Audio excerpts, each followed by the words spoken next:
Welcome back to the channel, everybody. Thank you so much for joining me and allowing me to continue to be your daily advocate.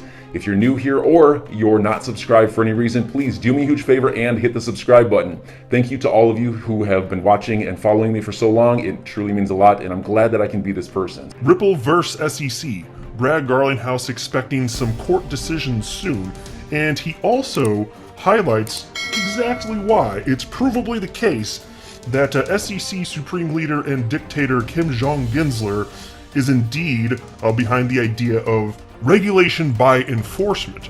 And then there was this article from Finance Feeds titled SEC v. Ripple, Next Decision Critical for Settlement or Complete Victory. By the way, that complete victory portion, that comes directly from attorney John DeAton, so I'm going to give you the full context of what he meant when he said that. But the quote is that John DeAton has, quote, said about Gensler, he has been advised Ripple could achieve a complete victory. But before going any further, I do want to be clear, I do not have a legal or financial background of any kind. I am not offering legal or financial advice, and you definitely should not buy or sell anything because of anything that I say or write. I'm just an enthusiast who makes YouTube videos about crypto-related topics, but just as a hobby and just for fun. So in we go here. In a recent interview with Fox Business, Ripple CEO Brad Garlinghouse has shared an update on the ongoing legal battle with the U.S. Securities and Exchange Commission, claiming that the court will soon rule on several motions soon. And here's a quote from him. The case continues to move forward. We are expecting some decisions from the court, sooner rather than later. And so Brad highlighted that SEC Supreme Leader and Dictator Kim Jong-Gensler has publicly stated that he expects the SEC will lose some of the cases they bring. Now, Brad says this is the definition of regulation by enforcement. Attorney John DeAton notes that Kim Jong-Gensler's public message regarding the SEC court victories has shifted because he's been advised that a Ripple could achieve a complete victory. And in the past, he has stated that the SEC has never lost a court case in the realm of cryptocurrency. That's what Gensler has bragged about, frankly. And of course, I've broken that down and critiqued it heavily, and for good reason, because out of the over 70 cases that were cited, half of them had nothing to do with digital assets themselves, not actual cryptocurrencies, just firms that had some sort of connection to blockchain in some sort of way, but not regarding the actual cryptocurrencies. And then the other half had to do specifically with initial coin offerings, ICOs. The only crypto case that has been brought that doesn't include an ICO is the case against Ripple. This is very, very different, and Gary Gensler is just pretending like it's exactly the same thing. And so in an interview that Gary Gensler had with Jon Stewart, comedian Jon Stewart, formerly of The Daily Show, that's what he's most famous for, Gary Gensler stated that he expects to take losses in such cases here and there. So how can you justify bringing enforcement action against businesses operating in the world of crypto and blockchain if you don't think you're going to win those cases? It grinds my gears, folks, and that's why Garlinghouse, Ripple CEO Brad Garlinghouse, has stated this is regulation by enforcement. The SEC is not confident in their position, and they expect the court to figure things out for them and let that, whatever the findings be in court, set the precedent moving forward. That I find repugnant. That's absolutely repulsive, should not be allowed to stand. Regulation by enforcement harms all participants within the ecosystem, from investors to entrepreneurs. Everyone in the world of blockchain is harmed by this. It slows down entrepreneurial endeavors and other countries that aren't so stringent like this and provide. It's not even just about stringency, it's more about clear rules of the road. Countries that have clear rules of the road as it pertains to crypto and blockchain, that's where this technology is going to flourish. It's going to happen one way or another. It's just that Kim Jong-Gensler is happy to have it happen elsewhere because he just views everything as a security. Everything is a damn security. I think my biscuits are starting to burn right now. I don't know. It's smelling like they're starting to get a little bit burnt. Somebody better take them out the oven. And so there was this from attorney Jeremy Hogan. He shared a clip from Fox Business, which I just referenced there. You can see on the screen, there's Brad Garlinghouse with Charles Gasparino. They were also speaking with Liz Clayman, who was running the show that they were on, the Clayman Countdown. And so Attorney Jeremy Hogan shared that clip, and then he quoted Brad Garlinghouse. And the quote from Brad Garlinghouse is as follows. "I was meeting with Chairman Clayton. I met with SEC commissioners. No one ever once said XRP is a security." End quote. And then Jeremy Hogan writes, "That's pretty powerful testimony, no?" Well, I sure as hell think so. How the hell do you meet with Clayton, specifically an SEC commissioners, and no one ever once mentions, hey, you might be doing something wrong there. Yeah, you might want to take the foot off the gas a little bit. How come that never freaking happened? Well, we're going to get into that here. So Attorney John Deaton responded to that from Jeremy Hogan and wrote the following. On August 20th, 2018, when Brad Garlinghouse and David Schwartz, with David Schwartz, of course, being Ripple's CTO, co-creator of the XRP Ledger, when Brad Garlinghouse and David Schwartz met with Clayton and Hinman, and Brad said, quote, "Ripple's living in purgatory because of the lack of clarity over XRP," end quote, you would think they would have responded, "Brad, here's your clarity. XRP is a security, so stop selling it." But they didn't, because it wasn't. Now, Tag XRP, within a member of the XRP community, has shared all sorts of highly interesting and relevant stuff having to do with the SEC versus Ripple case, doing some research as well, responded to Attorney John Deaton here and wrote, Clayton, as if this is coming from Clayton, "This isn't the proper forum for that, but tell me more about the technology." And so, doesn't that ring true, though? Think about this. Brad Garlinghouse, David Schwartz, meeting with Jay Clayton, because what he's referencing here, Brad Garlinghouse explicitly was saying, hey, not clarity for XRP here, what's going on? And so Clayton's claiming that's not the proper forum for that. Of course, I'd like to know what is the proper forum if not that, because they're talking explicitly about Ripple technology and XRP and the XRP ledger. That's not the proper forum for that? Are you kidding me? So why would Jay Clayton say that, but continue the conversation on the topic, just not wanting to answer that piece? Well, John Deaton has a little bit of insight to that, and here's what he wrote. He wrote, also, remember, the June 13th, 2018 XRP is a security memo. Let me pause. I think most of you know what that is at this point, but just in case it's important for this conversation.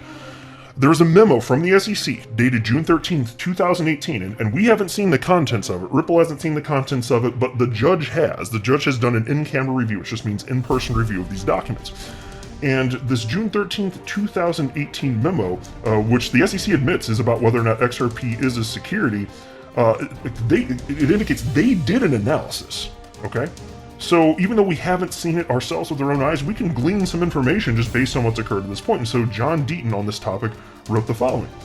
It did not recommend enforcement, referencing the SEC, of course. It did not recommend enforcement, this memo from the SEC. This means, this is from John Deaton, this means it did not conclude XRP was clearly a security. 2 months later, they bring in the CTO and CEO to learn more about it. Why? To sue. Exactly. So what was happening here was lead generation, effectively. Or actually, you know what? That's not quite precise enough, because the lead was already generated. They were already on Ripple's case about this, whether Brad Garlinghouse knew about it or not. But they were definitely, they had bad intentions, and they were just trying to get some recon. So Brad goes in with David Schwartz, and they're operating in good faith, thinking that there's a good reason to have this conversation. And all Jay Clayton seems to have really wanted to do was just gain additional information, hopefully arm them with some additional tidbits that they could sue later. That's what happened there. Now, Tag XRP jumped back in the conversation, wrote, that meeting, that was referenced, that meeting was 1 hour long. There should be notes, correct? And John Deaton wrote the following. He wrote, yes, the SEC turned them over. Didn't claim privilege. It's why you know the Roisman notes are good for Ripple. So what we're talking about here is the notes pertaining to this meeting between Brad Garlinghouse, David Schwartz, and former SEC chair and asshat Jay Clayton. The SEC wasn't claiming, hey, these are super duper top secret, we have privilege over these, you can't see them. They didn't say that on this. Those notes came out because it wasn't going to hurt the SEC's case. They already came out.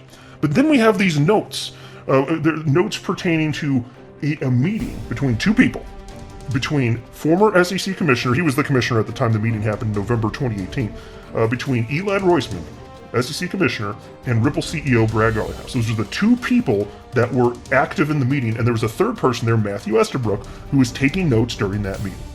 Now, they tried to get those notes, because it was known that there were supposed to be notes there. Initially, upon request of these notes, the SEC claimed that they didn't even exist. But then magically they were found in January of this year. Oh, sorry, oops, our mistake. The notes do exist, but we're not going to give them to you. Keepsies on our end. That's basically what the SEC said.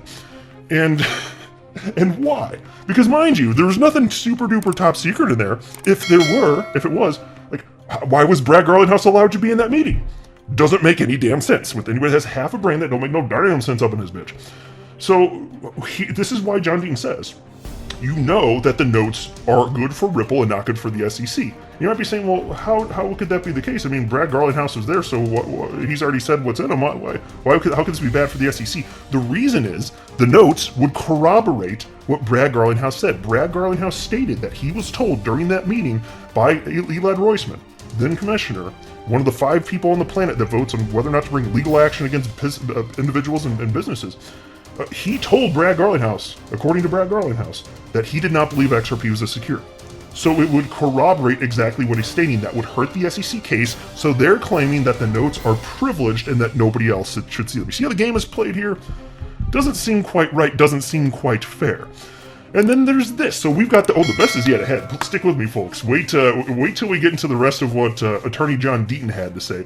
I want to cover just a few sentences from this article, and then we're going to go straight into the exact comments from John Deaton. So this piece was from Finance Feeds titled SEC v. Ripple. Next decision critical for settlement or complete victory. Ripple, XRP holders, and the crypto ecosystem await Magistrate Judge Sarah Netburn's upcoming ruling on the SEC's motion for reconsideration. The SEC keeps fighting the production of relevant documents regarding ex-SEC William Hinman's 2018 speech on Ether. John Deaton, founder of Crypto Law and attorney representing 65,000 XRP holders in the SEC v. Ripple case, has previously said this will be the biggest decision in the case. The attorney seems optimistic about the outcome of that decision and the upcoming ruling on the Estabrook notes, and he shared his predictions on Twitter. So let's go ahead and jump right on over Twitter so that you can see it's on your screen right now, and let me read right on through this. This is some really good stuff here. So here's the first tweet from attorney John Deaton. I'm going to go out on a limb and predict Judge Netburn denies the SEC's motion for reconsideration, affirming her ruling that the 63 Hinman speech emails be produced. I'm also going to predict the Estabrook notes regarding the meeting with Roisman must also be turned over. And so don't forget what he's referencing here. There are 63 emails. The SEC admits they have them. That are directly linked to the Bill Hinman Ethereum Free Pass speech, which he gave on June 14th, 2018. There are 63 emails, including drafts, associated with this. The judge has said, hey, SEC, you must turn all of this over. The SEC came back and said, we want you to reconsider, Judge, and they gave reasons why. In fact, in one of the letters that they sent to the judge, one of the requests, and I covered this in the video, and it was a glorious video, the judge responded with one word: denied, which was lovely. It was a text-only order. There was no explanation because the SEC went that far out of bounds. That's what it looked like to me anyway. Denied here. And so then John Deaton said this. One reason I believe she will not reverse is because the SEC didn't follow the local rules. You are not allowed to offer an affidavit in support of a motion for reconsideration without court approval. Judge Torres's court is very strict with the rules. I know from first-hand experience, and he's got a little laughy face. And I think I know what he's referencing. I can't remember exactly what it was about because there's just been so many documents filed in this case for over the last year, like an insane amount, obviously. But there's something that I do remember Attorney Deaton submitted, and then the court wouldn't hear it. And so I think that's why he's joking, hey, first-hand experience here, if it's what I'm thinking of anyway here. But yeah, so the point being, hey, this is a strict court. Like, if the rules are set, you must follow them. The SEC didn't do that. And so that's why he's saying what he's saying on that point. And then there was this. So there's this video clip shared by my fellow XRP YouTuber, The Digital Asset Investor. And it shows a clip of Gary Gensler on August 3rd, 2021, just gloating, we haven't lost a case. So it's what I was referencing earlier, the little over 70 cases, might have been 75 cases at the time, with half of them having nothing to do with cryptocurrencies, just maybe loosely related to blockchain firms, and the other half having to do with ICOs. He's stating about referencing those cases. He's bragging, we haven't lost a single case. But then, this interview between Jon Stewart and Gary Gensler aired yesterday, and then he said, we plan to take some losses from time to time. Well, what in the ever-loving hell is that? Like I was saying earlier in the video, you plan to take losses? You're planning for it? That if you're planning for it, then you must know that what the hell you're saying all up in this bitch don't make no goddamn sense. That's what Moonlambo thinks of in this hot damn at least. What the hell do you think? You know, it's completely researched and that brain broke down. That's how bad it is. That you just broke Moon Lambo's brain. Like that's how stupid this is. There are no words. There are no additional words, at least. What the hell? It's so stupid. STOOPID, stupid. So on that tweet, John Deaton shared it. He retweeted it, and he wrote the following. And this is solid. This is what Attorney John Deaton said. And he's referencing Gary Gensler, of course. He's been advised Ripple could achieve a complete victory. Folks, let me pause here. That's the reason that he's changing his tune. That's what Attorney John Deaton is surmising, and I think that's perfectly reasonable speculation. I'd say likely. I'd go so far as to say likely. Anyway, John Deaton continues. This makes Judge Netburn's reconsideration decision even more significant. Only when and if the SEC is forced to turn over the 63 Henman speech emails and possibly other notes, will the SEC come to the table. And so he's talking about if they're going to come to the table and consider any sort of settlement, it's going to be after all that. And again, I've been highlighting on this channel, and many others have been talking about this as well. The degree to which the SEC is doing everything they can desperately to keep what's in these emails and what's in the Estabrook notes from the public. They've gone to extreme lengths. It looks pathetic, it looks desperate, and they don't fight this hard for notes that don't matter. It's noticeably different than how they're treating other notes, like the Clayton notes, which were happily turned over with no fight whatsoever. There's something in these folks. I don't know what it is for sure, but I would speculate that it's something that's very damning to their argument. Very damning, having to do specifically with XRP. Because look, they didn't come to the conclusion that XRP is a security at that time. I mean, come on, folks. It's completely ridiculous. And then, it's worth highlighting this as well. I'll be brief on this. I thought I'd just point this out. This comes from Fox Business journalist Charles Gasparino, and he wrote this. Scoop, via Eleanor Terrett, who is also with Fox Business. According to his latest financial disclosures, SEC Chair Gary Gensler is heavily invested in an emerging markets ETF that has a 3% exposure to Russia. Big money managers like BlackRock have held informal talks with the SEC to exempt them from a 2016 law that puts a cap on the proportion of illiquid funds they can hold. This means that Gensler would be voting to change laws relating to his own investments. Big conflict of interest, question mark? Well, that's worth knowing. Shady much? Well, we'll see what happens. I mean, I'll reserve judgment a little bit. That's why I said it with a question mark there. Let's see what actually happens with this. But John Deaton had an opinion on this, and he wrote the following. Conflicts of interest and appearances of impropriety are not that big of a deal to Chairman Gensler. He meets with Wall Street big shots, but ignores 65,000 retail investors who have pleaded to be heard. Maybe Jon Stewart, who recently sat down with Gensler, will hear us out. And he tagged Jon Stewart in that. That would be awesome.